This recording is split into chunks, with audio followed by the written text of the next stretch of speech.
Estimados amigos, bienvenidos al fascinante estudio de la Santa Biblia. En esta ocasión vamos a abordar el tema el juicio investigador. El título del juicio investigador lo podemos conocer también incluso como el juicio previo a la segunda venida de nuestro Señor Jesucristo. Por lo tanto, voy a invitarlos a cerrar sus ojos, ya que vamos a leer el libro sagrado, para tener una palabra de oración. Nuestro Padre Celestial, en esta hora te damos muchas gracias porque en tu misericordia nos permites estudiar tu santa palabra.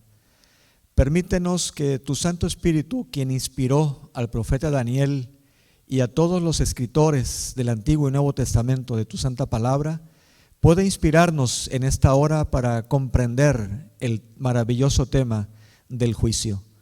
Condúcenos en tu palabra, permite que al estudiar un pasaje y otro, tu Santo Espíritu pueda instruirnos en toda verdad.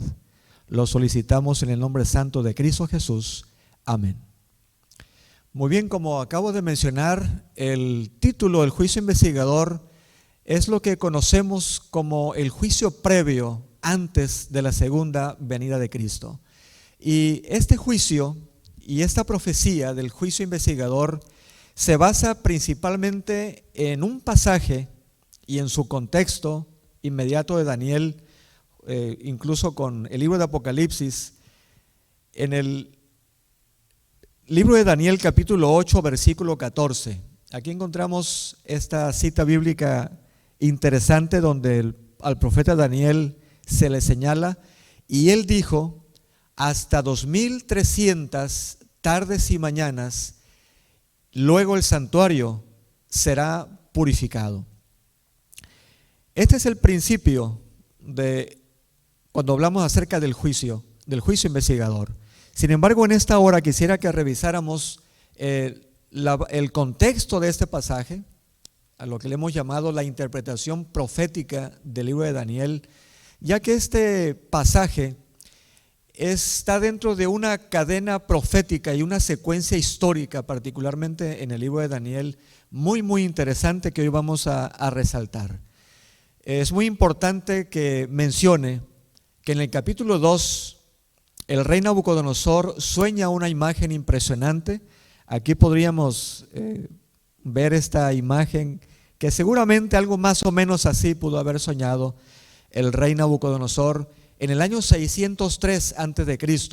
mandó llamar a sus sabios, a sus adivinos, para preguntarles en primer lugar qué había soñado. Y al no encontrar respuesta, pues mandó matar a todos los sabios, incluyendo a Daniel y sus compañeros. Daniel solicita tiempo para pedirle a Dios su dirección, y es a él a quien se le revela no solamente lo que el rey había soñado esa noche, sino también su interpretación. A través del capítulo 2 encontramos que Daniel le explica al rey: tú, oh rey, soñabas una grande imagen, cuya cabeza era de oro, los pechos y brazos de plata, el vientre y los muslos de bronce, las piernas de hierro y los pies de hierro mezclados con barro cocido. Daniel tiene que explicarle al rey Nabucodonosor que una gran piedra cayó sobre la imagen y la desmenuzó completamente. Daniel se atreve a decirle al rey que no solamente recibió de Dios el sueño específico, sino también la interpretación. Por lo tanto, le señala que estos elementos, esta imagen, representaba no solamente su reino, sino también los reinos que habrían de sucederle después de él. En el capítulo 7, 50 años más tarde, en el año 553, Daniel recibe en visión una serie de animales que en este caso aparecen aquí en la pantalla: un león con alas, el oso, aparece un leopardo con 4 cabezas y una bestia indescriptible con 10 cuernos. 3 años después, en el año 551, en el capítulo 8, Daniel vuelve a tener otra visión, en esa ocasión con 2 animales, un carnero y un macho cabrío. Esos animales, los animales del capítulo 7 y del capítulo 8 son completamente diferentes. No solamente son animales distintos, sino para el pensamiento judío, para el pensamiento de Daniel, esos animales del capítulo 7 son animales inmundos. Sin embargo, los animales del capítulo 8 son animales que son utilizados particularmente en el santuario de Israel, que hacía tiempo se había destruido. ¿Por qué es importante mencionar esto? Bueno, porque esos animales limpios no solamente tienen relación estrecha con el santuario, sino tienen una relación estrecha con el servicio del día de la expiación, que era una de las fiestas solemnes de la nación judía, la nación hebrea. Esto ya pone en la mente del profeta Daniel, en el capítulo 8, que lo que se va a hablar en ese capítulo y el enfoque completo del capítulo no es solo repetir la historia o una secuencia histórica de los imperios mundiales, sino que es una referencia directamente al santuario, al pueblo de Dios y específicamente, ¿verdad?, al santuario celestial y la intercesión de Dios. Leamos con detenimiento entonces el capítulo 8 y el contexto de Daniel 8:14 para comprender principalmente la interpretación de Daniel 8:14 de los 2300 años. En Daniel capítulo 8, versículo 9 particularmente, después de referirse al carnero y al macho cabrío, dice el versículo 9, y de uno de ellos salió un cuerno pequeño que creció mucho al sur y al oriente y hacia la tierra gloriosa. El versículo 9 nos habla particularmente del surgimiento de un cuerno pequeño. En el versículo 10 nos habla del engrandecimiento de ese cuerno pequeño al señalar, y se engrandeció hasta el ejército del cielo, y parte del ejército y de las estrellas echó por tierra y las pisoteó. Puedo imaginarme a Daniel mientras escuchaba la obra del cuerno pequeño, en primer lugar el surgimiento, y luego en ese versículo de hacerse tan grande que se va a engrandecer hasta las estrellas del cielo. Incluso las va a pisotear, es decir, que el pueblo de Dios va a pisotear, porque las estrellas en Daniel, ustedes recuerden, en el capítulo 12, tiene que ver con los entendidos, ¿verdad?, que brillan como las estrellas en el firmamento. En el versículo 11, que son parte del contexto de este versículo 14, señala que este cuerno pequeño se va a engrandecer incluso contra el príncipe de los ejércitos, es decir, contra Cristo Jesús, y por él, es decir, por causa de ese cuerno pequeño, va a ser quitado el continuo sacrificio. Es muy interesante resaltar que en el original hebreo no aparece la palabra sacrificio, solamente aparece la palabra continuo. Y en este versículo, la palabra continuo es la palabra tamid, que se traduce en nuestro idioma como continuo.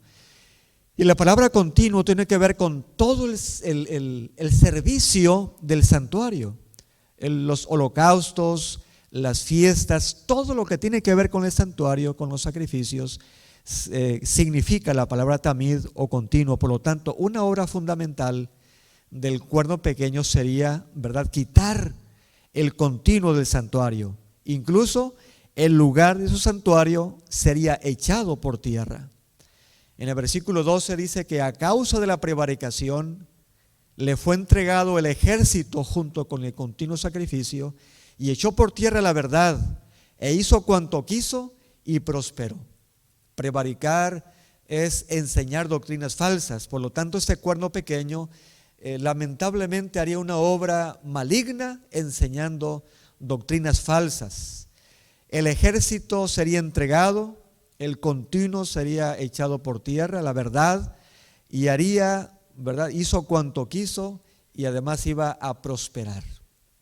La preocupación de Daniel aparece también en el versículo 13, cuando escucha a un santo que hablaba y a otro de los santos preguntar a aquel que hablaba. Y aquí aparece una pregunta fundamental en ese capítulo: ¿hasta cuándo durará la visión del continuo sacrificio y la prevaricación asoladora, entregando el santuario y el ejército para ser pisoteados. Pisoteado. El versículo 13, si ustedes se dan cuenta, se pregunta ¿hasta cuándo va a durar la visión del continuo? Es decir, ¿por cuánto tiempo este continuo, este ministerio del santuario va a ser pisoteado? ¿Por cuánto tiempo va a durar la prevaricación? Es decir, ¿por cuánto tiempo el engaño va a prevalecer? Incluso ¿por cuánto tiempo va a ser echada la verdad acerca del santuario y el ejército? Es decir, ¿por cuánto tiempo va a ser perseguido incluso el pueblo de Dios? La respuesta la encontramos entonces en el versículo 14. Vamos a leer una vez más este pasaje porque es fundamental. Y él dijo: hasta 2300 tardes y mañanas, luego el santuario será purificado. Después del contexto leído del capítulo 8, llegamos entonces a la conclusión de que este pasaje particularmente tiene unos elementos muy valiosos. En primer lugar, yo encuentro que a la prevaricación se le pone límite, es decir, hasta el término de los 2300 años va a durar la prevaricación. La asolación de la verdad, o el asolamiento de la verdad, tiene también su límite. Hay un final para esta asolación. Y finalmente hay un inicio de una purificación del santuario. Se marca el término de los 2300 tardes y mañanas, que son años finalmente, marcan el inicio de la purificación del santuario. Entonces tengo una pregunta que formularles a ustedes en esta ocasión. ¿Qué es la purificación del santuario? Porque para este evento se pone un tiempo exacto de 2300 años. Y entonces el santuario será purificado. Para eso tenemos que recordar que el libro de Daniel presenta una serie de profecías paralelas. Tienen una gran similitud los 3 capítulos que ya he mencionado al principio. Y vamos a señalar Daniel capítulo 2, Daniel capítulo 7 y Daniel capítulo 8, aunque el tiempo no tenemos para revisar el capítulo 9, que también tiene mucha relación con el capítulo 8. Sin embargo, voy a ser breve al revisar que Daniel capítulo 2, en esta imagen, la cabeza de oro representa a Babilonia, y así lo dice Daniel al rey: tú, oh rey, eres esa cabeza de oro, en el capítulo 2, y después de ti surgirá un reino inferior. Por lo tanto, el pecho y los brazos de plata representan a medos y persas. Grecia es representada en la imagen por los muslos de bronce, Roma por las piernas de hierro, y la Europa dividida después de Roma, bajo el dominio papal, pies de hierro, y barro cocido, para entonces llegar a la roca que desmenuza toda la imagen, representando al reino de Dios. Ustedes pueden confirmarlo en una lectura incluso superficial del capítulo 2 de Daniel. Cuando llegamos a Daniel 7, encontramos que el león de 2 alas representan también a Babilonia, el oso a los medos y los persas, el leopardo con 4 alas a Grecia, la bestia espantosa a Roma, los 10 cuernos a la Europa pagana, y entonces el cuerno pequeño a la Roma papal, para entonces llegar a un paréntesis del capítulo 7, donde el anciano de días y el Hijo del Hombre se encuentran en ese juicio, y finalmente se le da el dominio a los hijos de Dios en el establecimiento de su reino. Y en el capítulo 8, ustedes ya no van a encontrar a Babilonia, no aparece en el escenario porque ya está a punto de terminar. Por lo tanto, el carnero de 2 cuernos va a representar, según el capítulo 8, si ustedes lo leen más adelante, a los medos y los persas, el macho cabrío con el cuerno notable representando a Grecia, y el cuerno pequeño a la Roma pagana, para entonces pasar del cuerno pequeño y la abominación desoladora a la Roma papal y a la purificación del santuario. Esto nos permite, ese diagrama nos permite entonces llegar al punto de una comparación entre estos 3 capítulos, y lo que me interesa resaltar es ahí abajo, si nos permitan resaltar, el juicio investigador del capítulo 7 con el juicio investigador de Daniel 8, versículo 14, del capítulo 8 particularmente. Sin embargo, traje un diagrama más para que podamos revisar la estrecha relación de estos reinos, si me señalan la imagen de Daniel 2, con los reinos que aparecen allí: reino de Babilonia, Medo-Persia, Grecia, Roma, reino dividido, juicio investigador y el reino eterno. Ya lo he mencionado en el diagrama anterior. Para entonces Daniel 7, con animales, la Babilonia por el león, Medo-Persia con oso, Grecia con el leopardo y Roma con la bestia indescriptible. El reino dividido con los 10 cuernos, y luego llegamos al juicio investigador una vez más en el capítulo 7, para luego entregar, como dice el capítulo 7, el reino eterno a los santos. Y en el capítulo 8 solamente quiero resaltar que en el mismo paralelismo del juicio investigador del capítulo 7 está la purificación del santuario del capítulo 8. Y ustedes pueden, incluso cualquier lectura casi superficial, pueden encontrar ese paralelismo, esa relación estrecha entre este capítulo 7 y el capítulo 8. Por lo tanto, pregunto, ¿por qué la purificación del santuario en Daniel capítulo 8 corresponde a la escena del juicio del capítulo 7? En la escena del capítulo 8 hay claramente una escena del santuario. Si me pueden señalar, por favor, la purificación del santuario del capítulo 8. Allí puse una escena del santuario. ¿Por qué razón? En el santuario judío había fiestas solemnes, entre ellas la Pascua y también un día que le llamaban el Yom Kippur, o día de la expiación, o más bien dicho, el día de la expiación, que ahora se conoce, ¿verdad?, en el pueblo judío como el Yom Kippur. Este día de la expiación, para el pueblo judío todavía hasta nuestros días, es un día de juicio. Todo judío que no se preparaba para este día de la expiación, desafortunadamente era cortado de la nación judía. Y ese simbolismo Dios lo usa para representar el juicio celestial del capítulo 8 al cual nos estamos refiriendo. Voy a utilizar un diagrama a continuación de manera horizontal. Ese es un diagrama comparativo entre Daniel 2, 7 y 8. Y aquí nos permite ver, ¿verdad?, de una manera horizontal el examen histórico desde el año 605, cuando se levanta Babilonia, el 539, los medos y los persas surgen en el escenario. Grecia derrota el año 331 a los medos y los persas. Roma el año 168, para luego dar inicio a la Europa dividida. Y allí pueden ver ustedes Daniel capítulo 2, las imágenes de la cabeza de oro, el pecho de plata, muslos y piernas de hierro. Daniel 7 con el león, el oso, el leopardo y la bestia.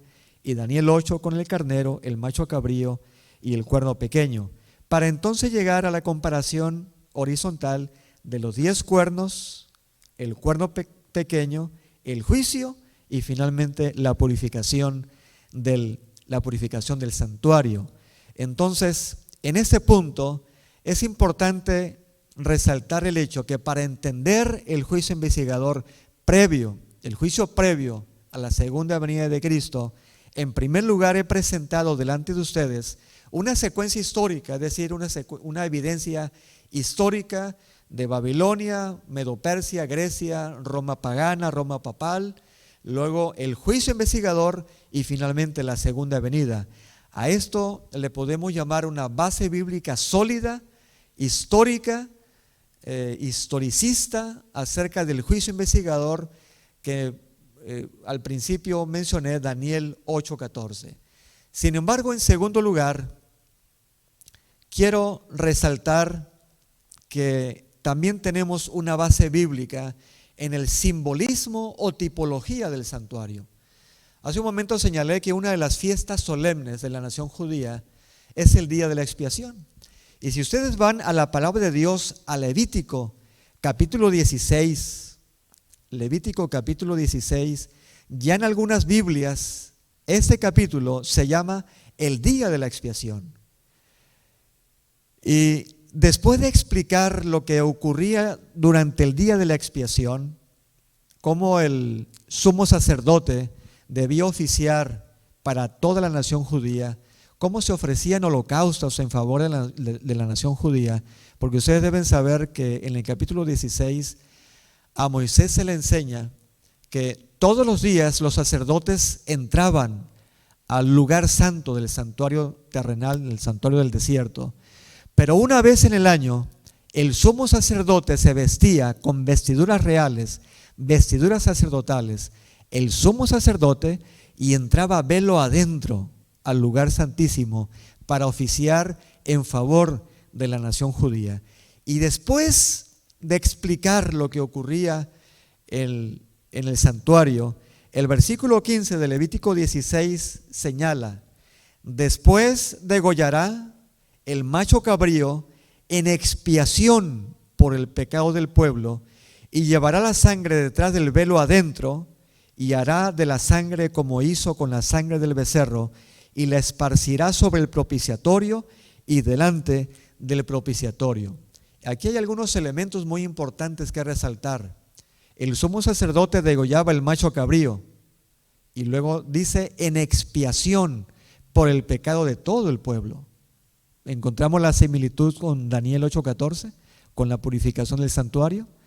Además señala: y llevará la sangre de este macho cabrío detrás del velo, y se explica adentro, es decir, el santuario tenía un velo que dividía el lugar santo del lugar santísimo, y detrás del velo ningún sacerdote común debía entrar, a excepción del sumo sacerdote, un solo día, en el día de la expiación, hacia el lugar santísimo, y ahí dentro hará de la sangre como hizo con la sangre del becerro, esparciéndola sobre el propiciatorio.